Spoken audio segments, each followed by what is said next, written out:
This is the Morning Swim Show for Thursday, December 26, 2013. I'm your host, Jeff Cummings. Starting today and running through January 5th, we are going to bring you the best of the Morning Swim Show. 7 episodes from 2013 that we picked as the best interviews of the year. That does not mean that the other 230 or so interviews I've done this year are not good. These were simply at the top of the list. Our first Best Of interview first aired on January 11th, and it featured Tyler Clary talking about getting back into shape after an extensive post-Olympics break. During that break, Clary was heavily involved in race car driving, and he showed off some of his new hardware that he hoped to put to use this year. Hey Tyler, good to see you. How are you today? I'm good. How are you, Jeff? Doing good. I'm sure it's been feeling pretty good these past few months to now know that you have that title of Olympic champion attached to your name. Yeah, that title definitely does feel good, but I'll say that after a 2.5-month break, I have not been feeling good in the water until recently. Yeah, I guess that's the price you pay for taking that much time off. Oh, seriously. So you took, like you said, you took some time off. What were you doing after you got back from London? More than anything, I was taking a mental break, but one of the things that I've been really working on lately has been getting to do some racing. So I got to drive a trophy truck. I got to drive a pro buggy in a race out in California, and I actually got to do a 3-day open wheel racing school in late September. So I was really excited about that. Yeah, I know that's kind of been one of your big aspirations, and I understand that that's not over yet, that you still have some more racing experience under your belt coming up soon? Yeah, I got a pretty exciting phone call not too long ago. I got selected for the Skip Barber IndyCar Academy, and they had, I guess, 200 plus applicants, and they only accept 33 per year, and I was able to snag one of those 33 spots. So actually on the 24th, I'm flying back down to Florida to get fitted for a custom foam seat, and then I'm competing against 32 other guys for a $200,000 grand prize over 3 days. I'm really, really excited about it. Nervous too.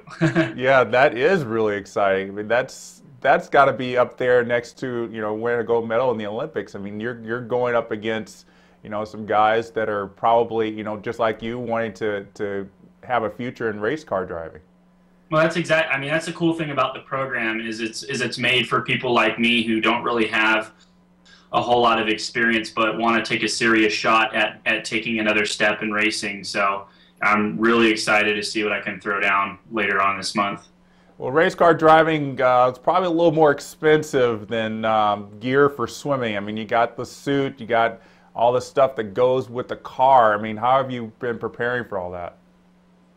I mean, it's one of those things where you don't really put a price on your safety. You know, auto racing is inherently more dangerous than swimming, obviously. So, you know, there are certain pieces of equipment that you absolutely need to have, and you know, it's just one of those bills that you definitely don't mind paying. Well, sure, you're definitely right. Safety is important. I understand you got a new helmet? Yeah, it's actually right here next to me. I got a Rai GP6 RC helmet. I'm really excited about this helmet. It's super light, it's all carbon fiber, and the lens is my favorite color, blue. Yep.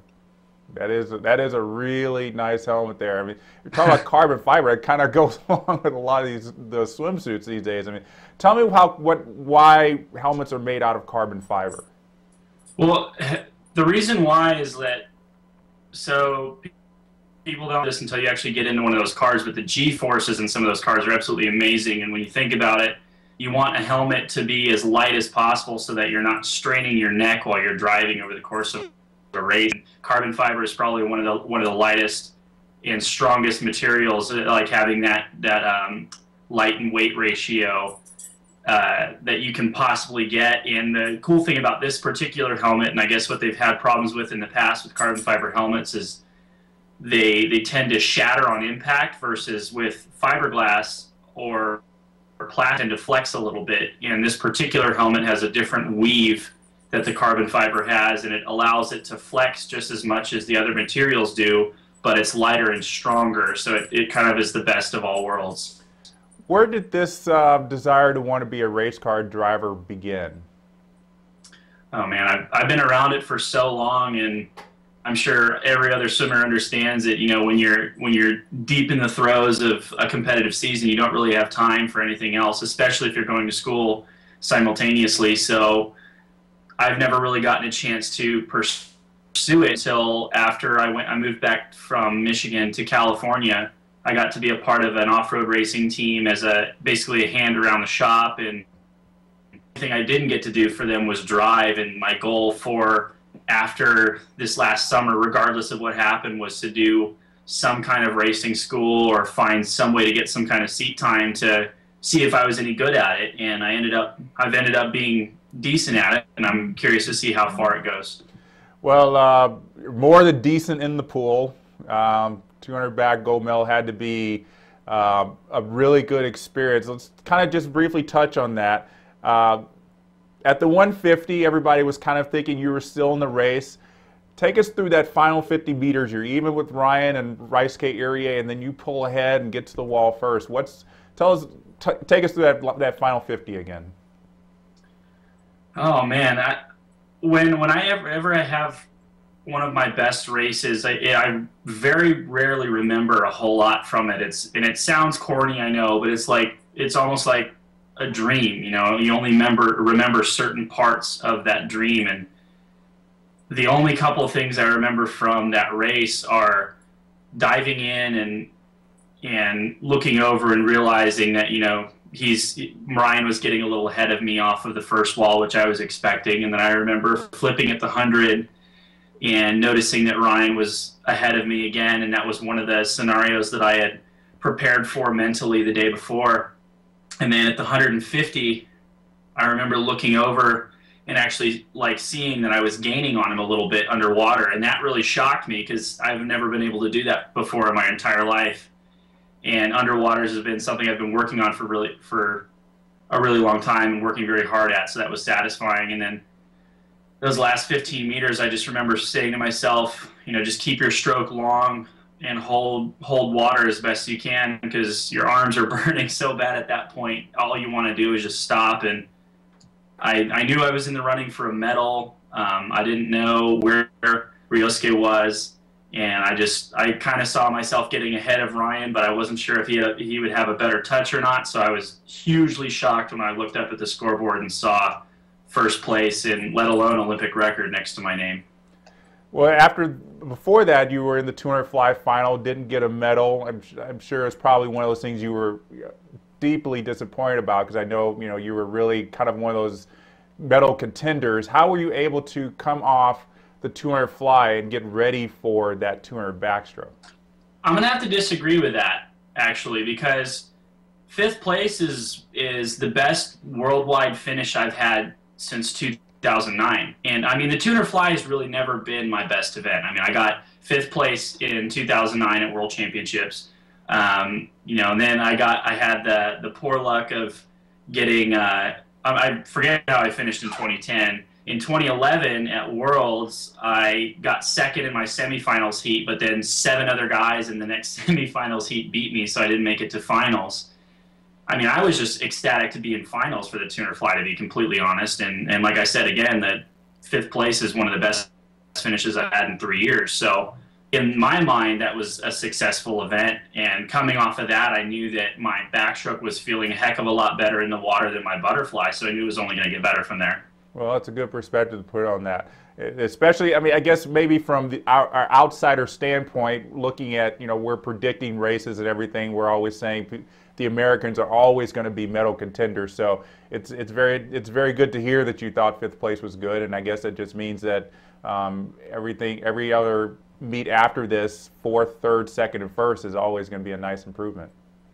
Exactly, and you know, that's always what I'm going to be working towards. And interestingly enough, you know, my 200 fly, like I said, hasn't been one of my better events, but lately my fly has been feeling pretty good, and I've been able to train it more than I have in the past because of my shoulders, and I'm looking forward to swimming that in the next couple of years, kind of seeing where it takes me.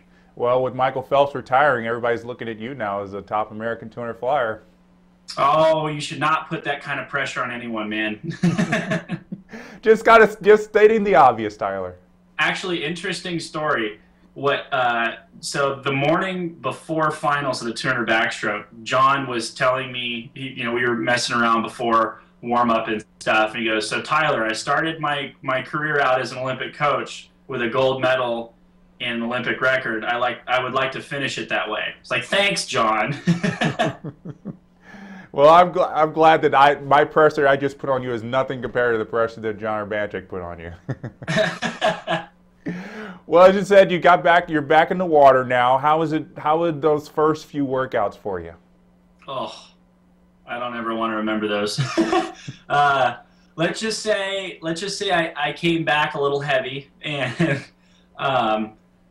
it took a lot of work to get the weight off. But I had a good training trip down in Florida. We just got back from training trip yesterday, and it was getting to the point where I was starting to feel like myself again in the water. And I'd say on an overall fitness perspective, if we call how fit I was before the Olympics a 10, I'd say I'm close to 8.5-ish. I'm almost where I'd be considered comfortable. I would consider myself comfortable with going to a meet. So I've got another week and a half to get ready for Austin, and we're going to go down there and swim a couple of events and toy around with a couple of things, and then go from there. Well, I would imagine getting ready for World Championships, your competition program's pretty much going to stay the same, both IMs, 200 fly, 200 back? Yeah, and I actually want to work on the freestyles a little bit more. That was something that's been a dream of mine for a really long time, has been to make that 800 free relay, and I would absolutely love to earn a spot on that relay and start contributing. Well, you're back in Ann Arbor now. You're going to school at University of Michigan, finishing up your degree. Remind us again what you're studying. I'm studying computer science. Today was actually the first day of classes. No, that's not too bad. You gotta ease back into things. What path will that take you on as a future career? Well, I mean, to be completely honest, I'd love to use my computer science degree as like a plan C. I really want to make racing my next career, and I think that with the right drive and getting in contact with the right people, which interestingly enough, it's starting to happen, I think could really be something that would be viable for me as far as a future career, either in stock cars or in open wheel cars. And I really think it's possible, and it's definitely something I'm going to take a shot at. So keep your eye out for that. Well, it's good to have a plan A with swimming now, and plan B for race car driving, and plan C for computer science. Very few people have a plan C, so it's good that you have that. Yeah, well, I'm hoping I don't have to get that far. So I'm hoping I'm just being an over planner. No, nothing wrong with that at all. Like I said, very few people think that far ahead. Now, in addition to being an aspiring race car driver and a very accomplished swimmer, you're a video gamer, you're a DJer on the side. Is there anything else that you do we don't know about that you could squeeze into your day? Oh, I'm sure I could sit here and think of something, but not really. I mean, the racing and video games and school and swimming pretty much take up all of my time now. But interestingly enough, though, one of the things I'm doing that kind of brings all of that together is I'm supposed to be working with Curse Gaming Network here in the next month to build basically a gaming computer that will also work as a simulating station for this system called iRacing that a lot of the pros even use, because their tracks are accurate to like within the millimeter. The company went out and did laser scans of all the tracks, and their tire models are like so close to real that real drivers actually use them to stay in race shape and get used to new tracks and things like that. And I'm actually going to be making a 5-screen setup that basically wraps around your head and fills up your entire visual area with what's going on the track, and you can actually you'd feel what it was like to drive that track minus the G-forces. The only force feedback you're going to be getting is through the wheel, but you'll still get a pretty good experience of what a track would feel like in a certain car. Well, this sounds like you can use your plan B and C together, Tyler. I mean, you could be a star on the track, and then you could also be a rock star behind the scenes too. Well, we got to figure out whether or not I can be a star on the track first. Well, this race car school is going to be definitely a first step for you, and I'm sure you're going to be successful, and all the best to you there.